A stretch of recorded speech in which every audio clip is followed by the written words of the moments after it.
Mon objectif, c'est pas forcément que l'enfant trouve tout de suite le bon chemin, c'est surtout qu'il sache se repérer et qu'il sache par lui-même décider d'un chemin et voir pour lui-même si c'est bon ou si c'est mauvais. Oh my god.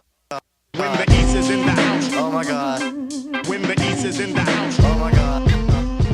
Yo, bienvenue dans l'épisode 4 de l'émission Mathmaniac. Aujourd'hui, je vais répondre à une mère qui m'a sollicité en me disant que peu importe ce qu'elle dit, peu importe la méthode qu'elle propose, son fils fait exactement tout le contraire. Et elle se demande donc quelle est la solution à son problème. Qu'est-ce qu'elle devrait faire? Est-ce qu'elle devrait carrément arrêter de lui parler? Est-ce qu'elle devrait être plus laxiste? Quel est véritablement le problème et quelle est sa solution? Effectivement, j'ai déjà rencontré ce genre d'élèves et même avec moi, parfois, je me rendais compte qu'ils refusaient d'appliquer mes méthodes. Ce que j'ai compris, c'est qu'il faut voir le problème dans l'autre sens. Un enfant qui refuse de faire ce qu'on dit, c'est peut-être aussi un enfant qui pense qu'on ne lui fait pas confiance. Et attention, faire confiance, c'est pas simplement sourire quand tout se passe bien, c'est aussi accepter que parfois les choses ne se passent pas bien. Pas forcément mal, mais en tout cas qu'elles ne se passent pas bien.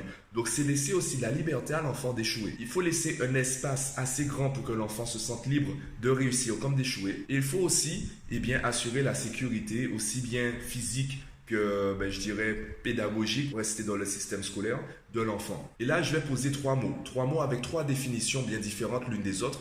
Dressage, manipulation, éducation.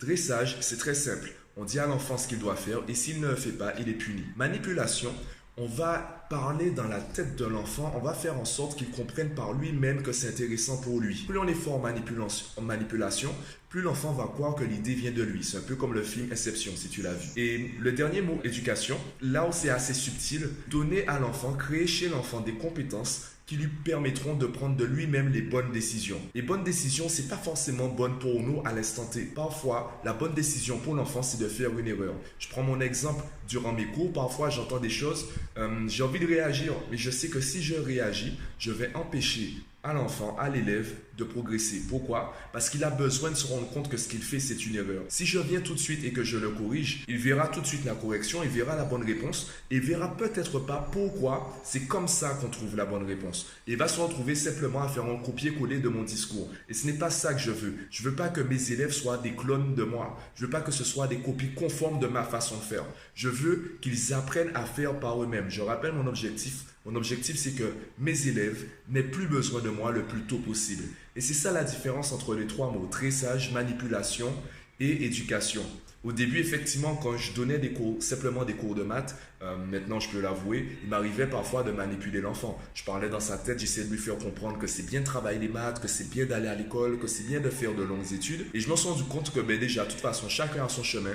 Et l'important, c'est que l'enfant prenne ses propres décisions. Et surtout maintenant, il n'est jamais trop tard pour reprendre les études. Donc au pire, s'il ressent le besoin demain de reprendre les études, je veux qu'il soit capable de prendre cette décision. Mon objectif, c'est pas forcément que l'enfant trouve tout de suite le bon chemin. C'est surtout qu'il sache se repérer et qu'il sache par lui-même décider d'un chemin et voir pour lui-même si c'est bon ou si c'est mauvais. Pense à ces trois définitions, dressage, manipulation, éducation. Regarde où toi tu te places et où là toi tu aimerais te placer. En fonction de cela, en fonction de l'objectif que tu as, tu pourras mieux définir les outils à mettre en place, à mettre à disposition pour savoir comment guider ton enfant.